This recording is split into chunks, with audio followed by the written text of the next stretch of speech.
começando mais uma edição do Espelho Urbano. Tudo bem, Gabi? Tudo bem, Carla. E você confere daqui a pouco. A população de Campinas se adapta para utilizar o transporte público, que não aceita mais dinheiro. Vocês irão saber um pouco mais sobre o fim dos cobradores de ônibus e sobre o que a população está achando disso. E uma reportagem sobre o papel da mulher no cenário político do Brasil.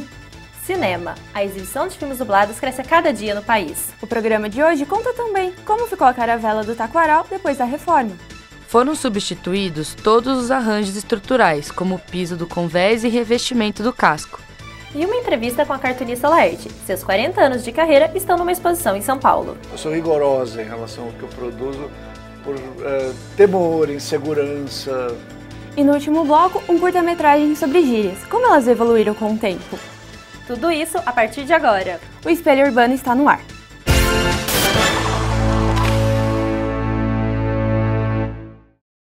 É cada vez mais comum as pessoas saírem de casa apenas com o cartão de crédito. A novidade agora é utilizar somente um cartão também no transporte público.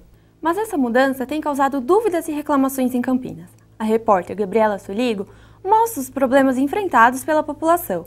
Vamos conferir? Separar as moedinhas para passar na catraca do ônibus não está mais entre os hábitos da população de Campinas. Desde o dia 1º de outubro, os passageiros são obrigados a utilizar apenas o bilhete único. Essa decisão divide as opiniões. Para vir na cidade eu tenho que vir aqui colocar 3, 4 passagens, porque não tem cobrador no ônibus. Que eu acho isso uma aberração. Tem um pós e um contra. O pós é que assim, você não precisa andar mais com dinheiro dentro do ônibus. Você pode sair de casa só com bilhete único. E o contra é que no meu caso, como eu não pego ônibus, eu tenho que enfrentar uma fila de mais ou menos meia hora para colocar R$3,30 no passe. Outra mudança é que a partir de novembro, os ônibus não vão ter mais cobradores. Para esses profissionais, a INDEC está oferecendo diversos cursos para um futuro remanejamento, como é o caso da ex-cobradora que não quis se identificar. Estou fazendo o curso do PAP, que é da Transurc, para fiscal.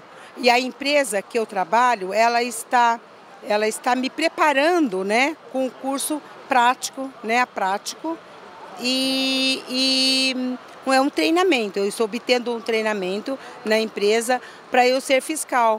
O presidente do sindicato afirma que não haverá nenhuma demissão, mas essa garantia não está no papel. Nós temos um acordo, mesmo que verbal, com as empresas quanto à questão de demissão. No setor de homologação do sindicato, nós acompanhamos diariamente, não tem demissão de nenhum cobrador. Diante dessa situação, essa outra funcionária se sente insegura em relação ao futuro dos cobradores. O emprego não está garantido para as pessoas que estão fazendo o curso. Eu mesmo estou fazendo o curso de almoxarifado, mas o emprego não está garantido. Nós, com certeza, amanhã ou depois seremos demitidos.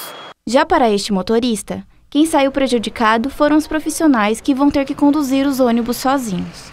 Sobrecarregou os motoristas e atrasa mais a viagem, que a gente tem que fazer a cobrança do bilhete, a venda. Com a retirada dos cobradores, aquele usuário que anda de ônibus, às vezes, terá que comprar o bilhete uma passagem, que custa R$5,30 cada. Porém, para ter o reembolso de R$2 que você pagará a mais, terá que enfrentar essa fila. Como é o caso do estudante Daniel Alves, que não utiliza o transporte público diariamente. Para ele, o bilhete único levará tempo para ser adaptado pela população. Porque há linhas que tem cobradores, há linhas que não tem, enfim, eu acho que dinamiza bastante. Mas ainda não sei, ainda vou experimentar, porque eu não sou daqui de Barão Geraldo, venho ao Unicamp uma vez por semana e vou experimentar essa semana aí, a primeira vez com esse cartão do bilhete único. Gabi, nessas eleições, 3 mulheres se candidataram à presidência da República. Histórico, não é? Pois é, Carla, mas você sabia que o número de mulheres que ocupam cargos políticos ainda é muito pequeno? Confira na reportagem de Juliana Sheridan. As mulheres são maioria no país, 51% da população, mas a representatividade feminina continua pequena no Congresso Nacional. Este ano, elas somam apenas 10% tanto na Câmara dos Deputados como no Senado. A luta pela participação da mulher na política brasileira é antiga, mas foi só em 1932 que a Constituição garantiu às mulheres o direito ao voto. E foram 78 anos até a eleição da primeira presidenta do Brasil, em 2010. Nas eleições presidenciais desse ano, pela primeira vez, 3 mulheres disputaram a presidência da República: Dilma Rousseff, Marina Silva e Luciana Genro. Aqui em Campinas, essa luta das mulheres na política não foi diferente. No Executivo, a primeira prefeita mulher foi Isalene Thiene, do PT, que assumiu a vaga deixada com o assassinato do prefeito Toninho, em 2001. Na Câmara dos Vereadores, a história é mais antiga. A primeira mulher, Vera Teles, foi eleita em 1948, e nesse espaço de 66 anos, apenas outras 13 mulheres foram eleitas. A assistente social Esther Viana foi eleita em 1996, única mulher naquela legislatura. Ela conta como foi trabalhar numa instituição predominantemente masculina. Não foi simples no começo, mas depois eu acho que pelo fato de eu já ter um trabalho anterior na cidade, construção de creches, trabalho em urbanização de favelas e tudo isso, o pessoal me respeitava bastante. Maria José Cunha veio do movimento de mulheres da periferia e é dela a lei de combate à violência contra a mulher em Campinas. Eu fui a primeira mulher negra a ser eleita na cidade de Campinas. Meu trabalho foi feito em defesa da mulher, né? Em defesa dos seus direitos, o espaço que a gente tem que ocupar na sociedade. Para a antropóloga Estela Godoy, essa tímida ocupação feminina na política é reflexo de nossa cultura patriarcal. Foi um longo processo de construção desse imaginário de que a mulher é o espaço da mulher e do privado e o homem é o espaço público. As mulheres elas têm um desafio muito grande que é subverter todo esse sistema opressivo que é bastante complexo e totalizador, né? Ele atinge todos os âmbitos da vida das mulheres, né? E atinge de modo diferente, dependendo se é uma mulher branca, se é uma mulher negra. Apesar de algumas barreiras superadas, assim como em todos os setores da sociedade, na política a mulher ainda tem muito a conquistar. Não tenha dúvida que tem os seus momentos, que é só deles, certo? E eu me sentia excluída, né? Mas eu nunca desanimei. Não senti que fui assim, constrangida, que fui tratada de maneira diferente. Mas o preconceito você tem quando você vai para um espaço, sempre a pessoa achava que não era eu, sempre era a assessora que estava por causa do perfil da mulher negra, né? Hoje, a Câmara de Campinas conta com apenas uma representante feminina, a vereadora Neuza do São João. E depois do intervalo... Administrando a exibição de filmes legendados no Brasil também é uma realidade aqui em Campinas. E ainda uma entrevista com a cartunista Laerte. A gente volta já já.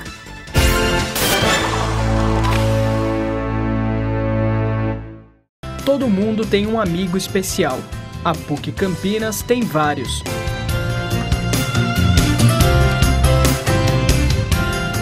No CIAD, jovens e adultos deficientes da comunidade recebem auxílio para uma formação profissional e humanista. O CIAD fica no Campus 1 da PUC Campinas. Para mais informações, ligue 3343-7116.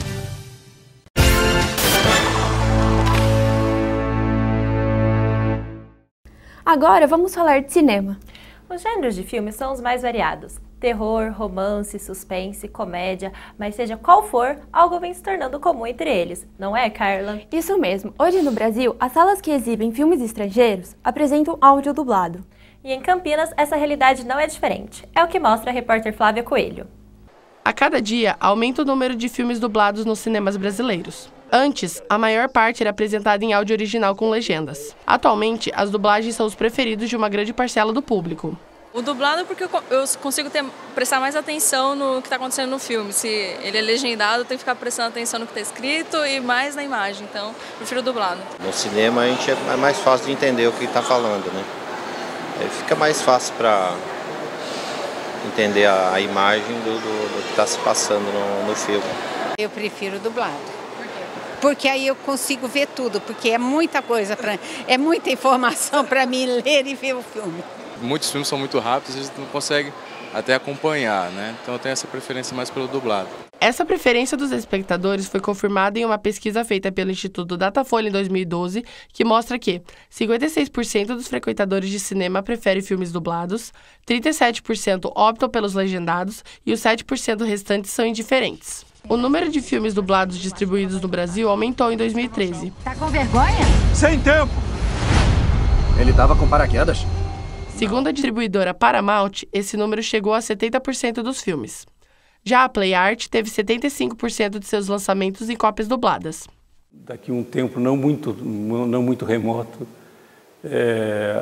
a gente vai ter basicamente filmes dublados.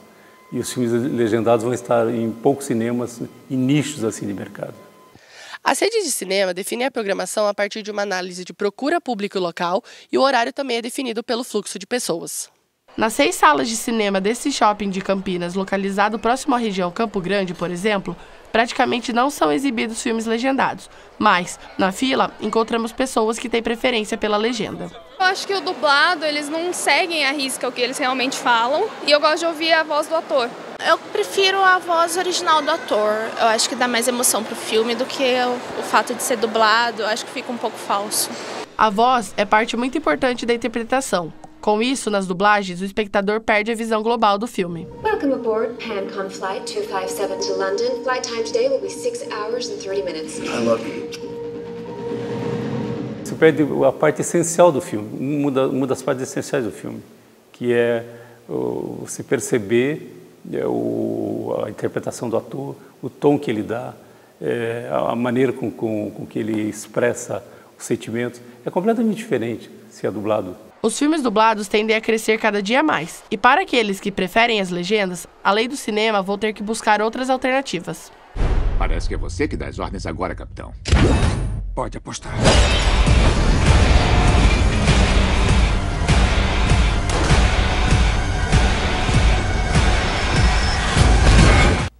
A Caravela da Lagoa do Taquaral é uma marca registrada de Campinas. Mas ela ficou muito tempo fechada para visitação por falta de cuidados. A repórter Nina Ferrari mostra como está a caravela, que foi reaberta para visitação. A réplica da embarcação utilizada por Pedro Álvares Cabral no descobrimento do Brasil começou a ser reformada em maio deste ano. A obra custou cerca de 1 milhão para a administração municipal. A caravela passou por pelo menos 5 tentativas de reforma desde 2008. Após ficar pronta em 1972, a caravela foi levada para o centro da Lagoa do Taquaral. A nau, que já foi cartão postal da cidade, ficou abandonada durante 5 anos após afundar, devido ao apodrecimento do seu casco. Agora, restaurada, foi aberta à população nos dias 27 e 28 de setembro. As principais características foram resgatadas de forma fiel. Quem visita a embarcação percebe que foi atracada fora d'água, encaixada em um deck de madeira com cerca de 60 metros, onde foram instalados bancos e floreiras. Como ela é um ícone cultural da cidade, nós montamos uma equipe de profissionais, arquitetos. Esse nosso arquiteto, inclusive, ele foi para Portugal buscar bibliografia técnica acerca das caravelas. Foram substituídos todos os arranjos estruturais, como o piso do convés e revestimento do casco.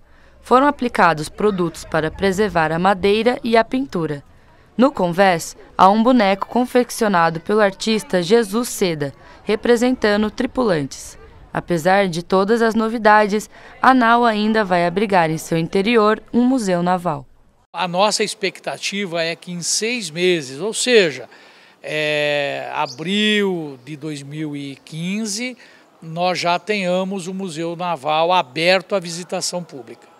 Apesar da demora na reforma e do projeto ainda não estar completo, quem visita a caravela fica satisfeito com o resultado. Ficou muito legal, né? Eu gostei muito do serviço. O serviço ficou muito bem feito. Né? Ficou mais firme, ficou bonita, a decoração ficou mais elegante, no caso, né? A visitação do público à caravela é gratuita, mas só é permitida com acesso controlado.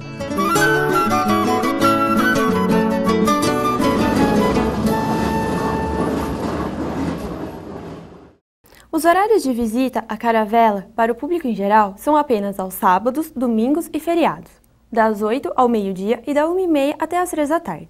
Os dias de semana são exclusivos para agendamento escolar. E agora, uma entrevista imperdível. Carla, você conhece a cartunista Laerte? Claro, Gabi. Ela é uma das maiores cartunistas do Brasil. Então, o repórter Gustavo Loron foi até São Paulo, onde acontece a Ocupação Laerte, exposição com mais de 2.000 obras em formato de labirinto, que faz uma retrospectiva dos 40 anos de carreira da cartunista.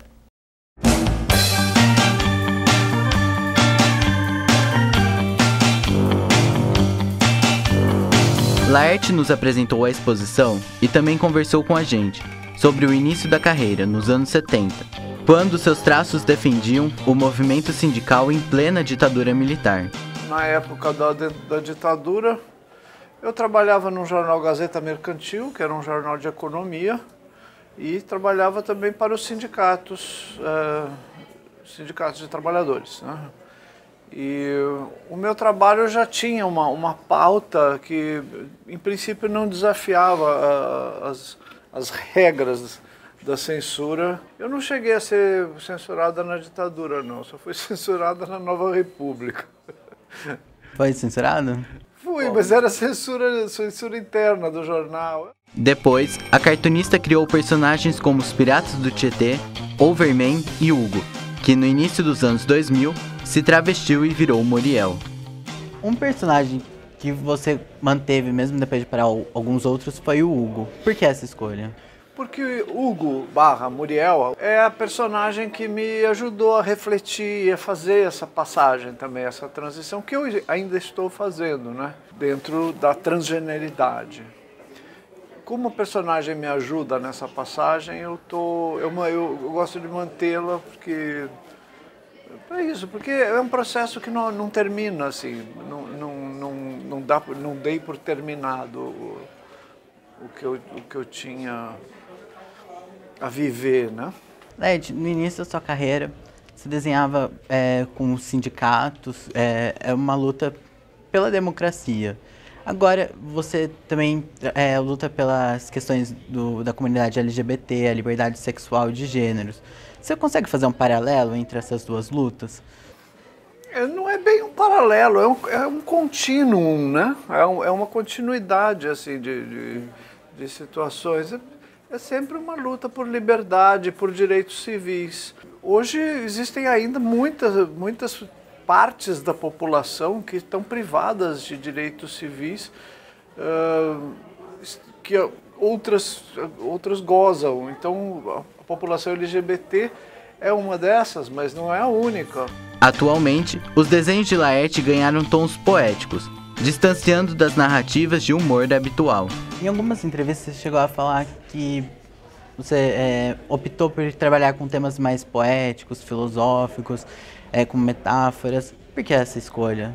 Ao ir para essa área de temas livres, ao adotar uma liberdade de procedimentos assim, eu verifiquei que, sim, eu gosto de fazer um tipo de história que pode ser lido como poético, no sentido de que a linguagem está privilegiada ali, a linguagem está utilizada de uma forma diferente do que a narrativa cômica tradicional, né? Existem pesos diferentes nas representações gráficas e nos sinais e símbolos que eu uso. Então isso, de certa forma, aproxima a linguagem dos quadrinhos que eu passei a fazer do que pode ser entendido como poético.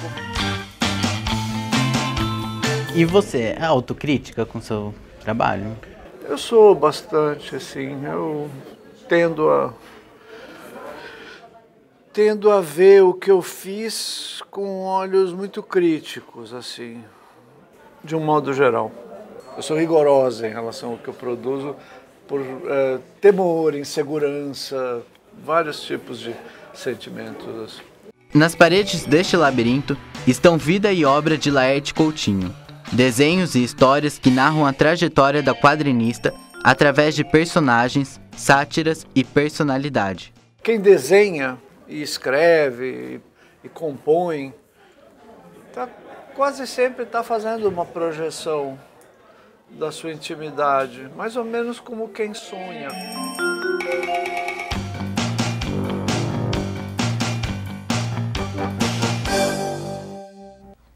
E ainda dá tempo de conferir a ocupação Laerte. Ela fica aberta até o dia 2 de novembro. E o melhor, a entrada é gratuita. Mais informações você encontra no link que aparece abaixo. No próximo bloco, uma linguagem diferente. Nossa equipe produziu um curta sobre as mudanças das gírias no decorrer do tempo. Quando eu escuto minha avó, minha mãe também usa falando pão, eu sei o que é, mas eu acho engraçadíssimo, porque pra mim não faz muito sentido. Nós já voltamos. Fique com a gente.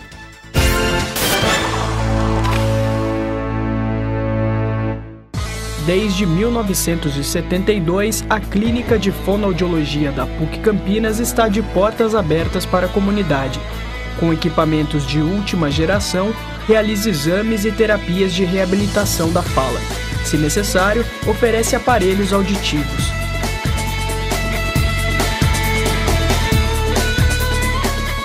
Mais informações pelo telefone 3343-6843.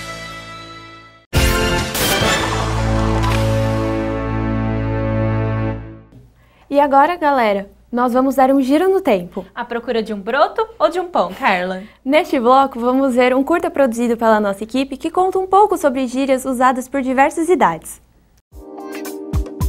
Gíria, para mim, são expressões que as pessoas usam, são expressões informais que as pessoas utilizam no dia a dia para se comunicar de uma forma mais descontraída, às vezes nem sempre corretas, né? A gíria para mim é assim, normal, é uma coisa normal que faz parte do dia a dia, né? Da vida, sempre fez.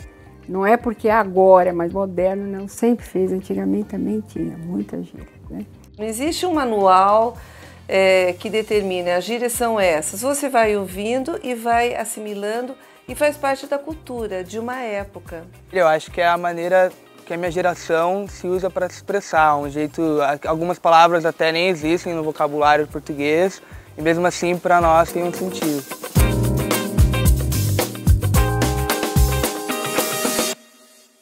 A gente pode pensar na gíria como sendo uma linguagem, um jeito de falar, um comportamento social que é ligado a um grupo específico.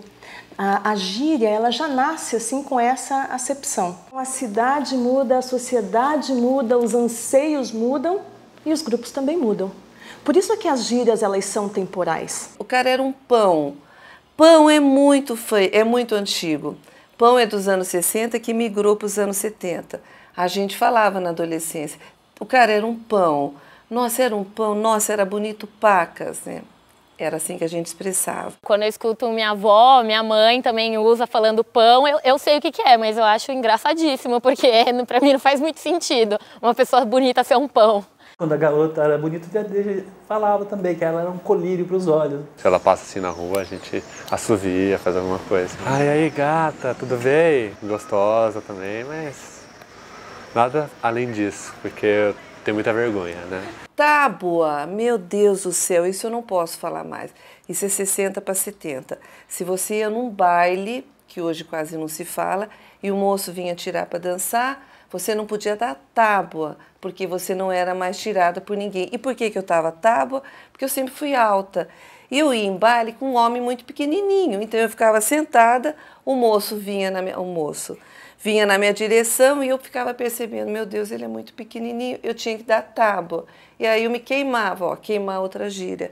Eu me queimava e ninguém mais me tirava para dançar.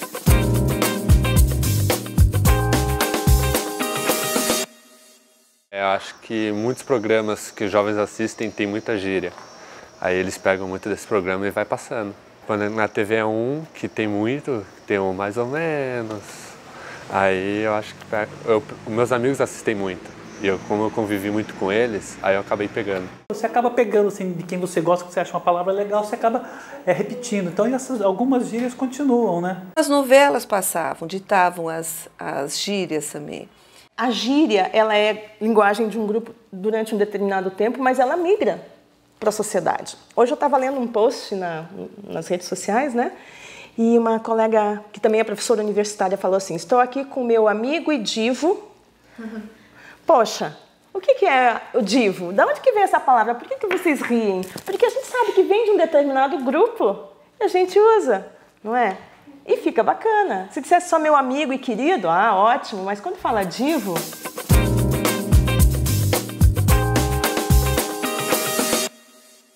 Paquerar, isso foi da minha época mesmo, né? Vamos paquerar, você está paquerando, era isso que usava, né? Hoje é ficar. Antigamente não, era paquerar mesmo. Ficou. Eu pergunto, ficar é o quê? Ficar beijo, o que é ficar, né? Tá, pegar é o quê? Então, eu acho que as gírias de hoje, elas perderam um pouco o romantismo gostoso daquela época. Que hoje é tudo mais aberto. E antigamente todo mundo falava ou agia tudo mais, sabe, com medo. Então a pessoa não falava na frente dos pais, de parentes, não. Era só quando estavam sozinhos, os amigos, colegas. Eu acho que hoje as gírias são mais agressivas. Por exemplo, eu estava pensando nisso. As gírias mais antigas, elas tinham uma pureza muito grande. Eu acho que essa é uma visão romântica, né, da linguagem, né? Eu acho que no seu tempo também, né, antigamente, né, dizer que fulano era um broto, um pão, que o cara era brasa, né? Tinham cantores que diziam que era um brasa. Eu sou brasa, mora. O que significa dizer eu sou brasa? O que significa dizer, lá nos anos 60, que determinada menina era papo firme? Né? Será que também não tinha conotação sexual? Né? Porque a linguagem é marginal também por isso, pela conotação sexual que ela traz.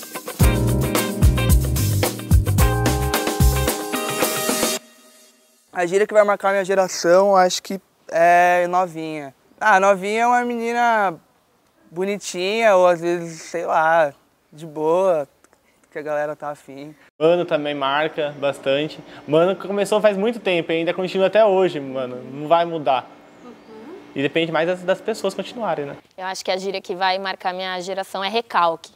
Eu acho que o pessoal tá usando muito, tá pegando o negócio. É invejinha, né? Deixa de inveja, essas coisas. Eu acho que é isso. Véi. Eu uso muito mais com meus amigos, mais brincando do que sério. Sério eu não falo. Sério é mais velho. Eu solto até velho pro meu pai, assim, sem querer. Você tem as gírias de certas épocas. Putz grilo, eu tenho a impressão que é mais antigo até. Putz grilo, eu não acredito nisso. Putz grilo. E outro dia eu falei putz grilo numa roda, e aí uma pessoa me disse, você não fala porque você está denunciando sua idade. Minha mãe fala muito mico. Nossa, filho, que mico. A gente falava o CDF, exatamente. Que era o de ferro, né? Porque ficava muito tempo sentado. A gatinha, né? Sempre a gatinha, neguinho, brotinho, sempre tinha. Era mais assim. A gíria é considerada gíria enquanto faz parte da linguagem de um grupo. E tem uma significação especial para essas pessoas que as diferencia de outros grupos. Mas a gíria migra socialmente. Ela sai do grupo específico e ganha a sociedade. Aí ela acaba se tornando um vocábulo comum. Um vocábulo que pode ser informal, né? Mas não é mais gíria. Então eu acho que as gírias, elas marcam a vida da gente. Você lembra da sua história, você lembra do período que você viveu e você não esquece. É muito importante, você não esquece.